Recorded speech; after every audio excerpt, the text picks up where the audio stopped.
Michael, why are we starting the tour here? Well, I thought it was appropriate because this is the oldest standing building that we have in Cranleigh. We don't know exactly when it was built, probably towards the end of the 12th century. And 1170 seems to be a popular choice.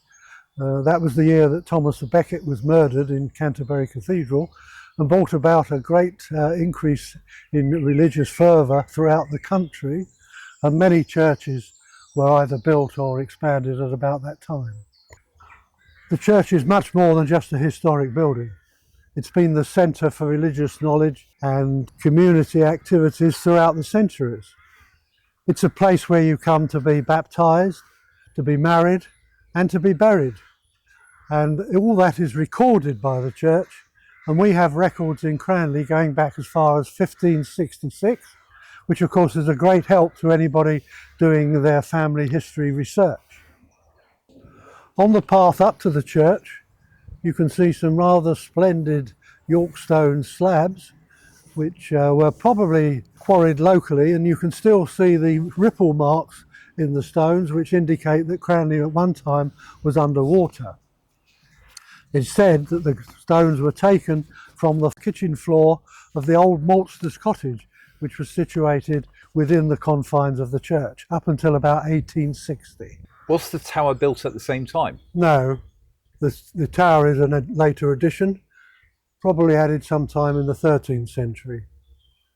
You can see it's very strongly reinforced with these two buttresses either side, because many towers of this type in this country and in Europe were in danger of collapse, and so these buttresses were necessary. This one behind me is slightly wider. This houses the staircase, which now leads up to the bell tower. And you can tell there's a sort of military air about it from the lancet windows there, because in the event of an invasion, the tower would have been the last place of refuge for the villagers in which to retire safely. It's built of this brown stone, which is called conglomerate. It's all mined locally, together with the sandstone from Pitch Hill. But you'll notice there are holes left in the tower, and those were left by the original scaffolders when they built the tower. We're not quite sure why they left them there in the first place. It is possible that this would have been intended to have been rendered, and they left them there so that should the rendering take place, they would still be there, so that the builders could carry on rendering the tower. Is that a modern window there? This one, yes. In 1997, the tower was subject to a structural survey, and it was found to be unsafe. And so the old window that was there, the old west window, is in danger of falling out. So it was removed, and this new one inserted around about 2000. So this is our lich gate. It marks the boundary between the secular world and the spiritual world on this side. And it was built in 1880 when the churchyard was expanded and this wall was rebuilt. When it was first built, it would have had gates on to remind you that once again it was a boundary and you were entering a different world. It would have had a step here, but more recently that's been levelled off to allow for disabled access. What does the term lich mean? It's Old English for a corpse. Oh. And this is where the coffin would have been bought in ancient times and placed there for the rector to come out and bless the body before it was taken onto consecrated land. In Tudor times, an Act of Parliament was made to ensure that bodies were wrapped in wool. This was to improve our wool trade throughout the country. And it was necessary for the rector to come and check that the body was wrapped appropriately, and if he didn't do so, he was subject to a fine of £5. You can see it's quite a substantial structure, built of local sandstone, and with these wonderful arches supporting this wooden beams, and it's dedicated to the honour and memory of his servant John Bradshaw, who lived down at Knoll, and it shows you that the date was built in 1880.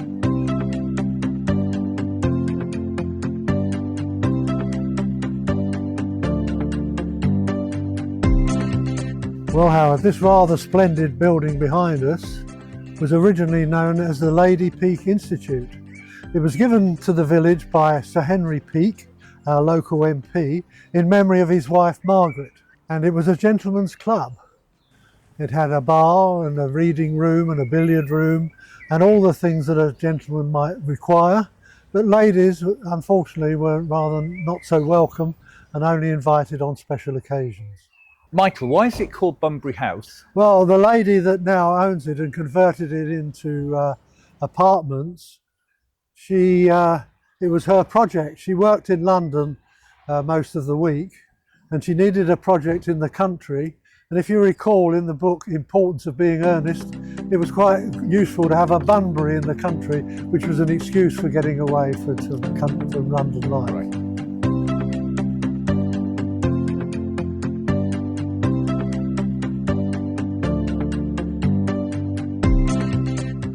Michael, why was this building called the Old Court? Well, we don't think it was ever a courtroom or anything of that sort, anything legal connotations, but all these three houses were built by a wealthy art dealer called Sir Edmund Davis, and he did a lot of work in improving them. And this one was featured in the Builder magazine of 1912 as being the very ideal of what you could do with old buildings and bring them up to modern day standards. I think the name derives from the fact that there's a wonderful courtyard here behind this door, and the owner has given us permission to go and have a look. Let's go and have a look then.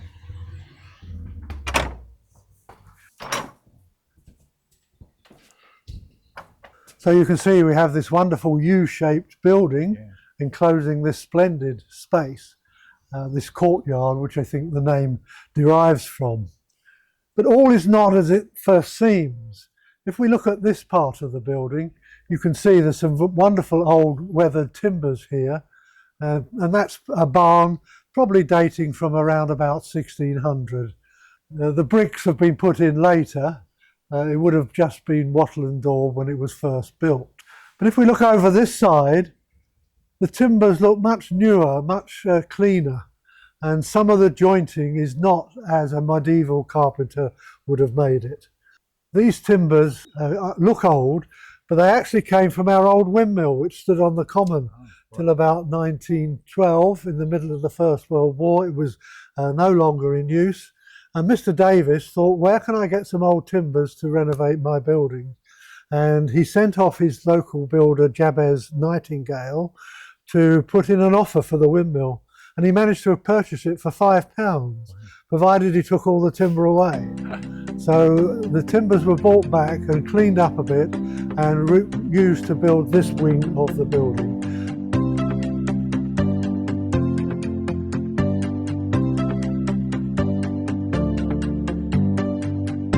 Michael, why is it called the Causey? Well, it's a fairly modern name. We think it was named after the causeway which runs along the front of the building. This would have been a raised area for people to get to church during times when the whole common area was flooded. Right. So it's built in at least 4 phases, this building. This is the oldest part that we can see here, timber framed, with probably open to the roof, with a fire in the centre, and these small windows tucked up under the eaves give you an idea that it probably dates from the early part of the 16th century.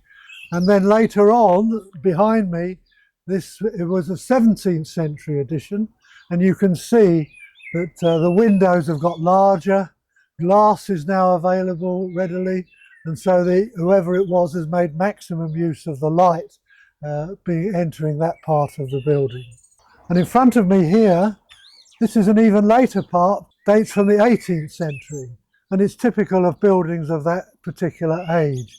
You see we've gone to the large windows, it's mostly brick and no timber framing by this time. So the whole house was built in at least 4 different phases. This is the latest phase of the building, dating from the 19th century. And this was the wheelwright shop. The first wheelwright was Mr. James Puttock, and then later taken over by the Cheeseman family. And you can see these doors here were where the wagons were wheeled in and out. These actually are modern motor-driven doors, but they relate back to the old double doors that were here. The wagons were fabricated in the lower part of the building. All the dirty work, the carpentry and the metalwork was carried out here. Once all the metalwork had been added and the wheels were made, it was taken up to the upper part. You can just see the outline of a door there, where the wagons were pulled up on a ramp so that the signwriter could get to work. And that's where they created these wonderful floral designs for the wagons, and the owner's name was painted on and so on. The wheels were also made down here, and once they were completed, they were raised up through a slit in the ceiling up into the signwriter's shop where you could go to work on the wheels. And they were kept separate. Once the paint had dried, the wheels were added back to the wagon, and then the wagon would have been wheeled down to the ramp again once it was finished.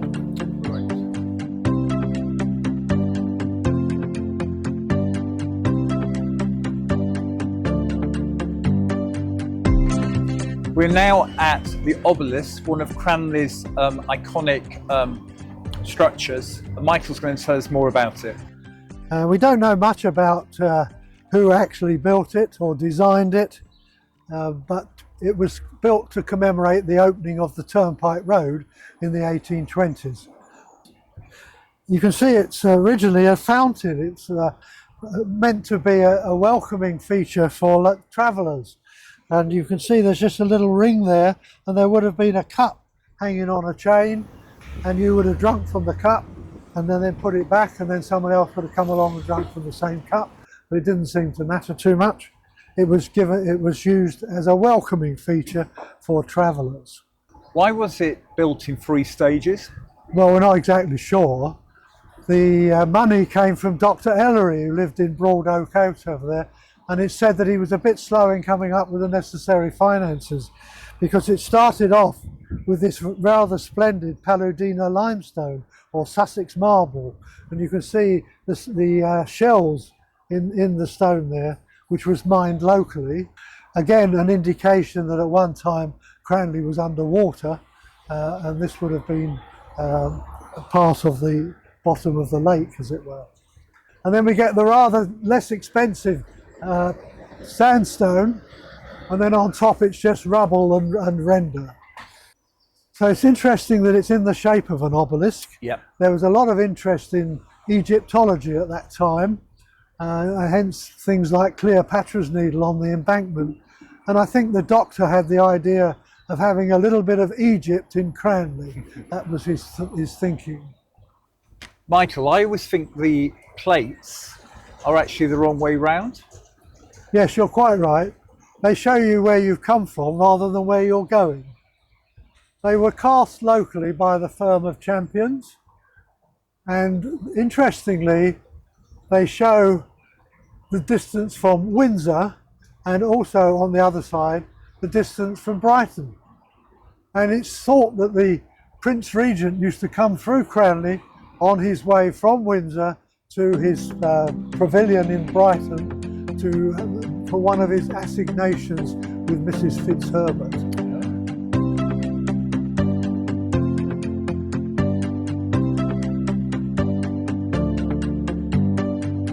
Here we are outside the wonderful Cranleigh Art Centre, but I believe it was once the village school. Yes, it was. It was built in 1847 as part of the National School Project. Money was raised locally, and whatever we raised, the National School Scheme came topped it up, and we were able to build 2 classrooms from this stone that was brought down from Pitch Hill. And it carried on with the headmaster teaching the boys in one half, and his wife, Mrs. Poor, teaching the girls in the other half. That carried on until about 1870, when the village had grown to such an extent that more room was required, and these 2 wings were added in on either side at about that time. And it said there were about 300 children registered for the school towards the latter part of the 19th century. But as you say, it was the school. It closed in 1967 when the new school was built in Parsonage Road, and this building stayed empty for several years while people decided what they wanted to do with it. It was too splendid a building to pull down, and so a group of local volunteers got together and came up with this idea of an art centre, which opened in the latter part in the 1970s, and then later on we managed to get lottery funding to build that rather splendid drama hall at the back of the school.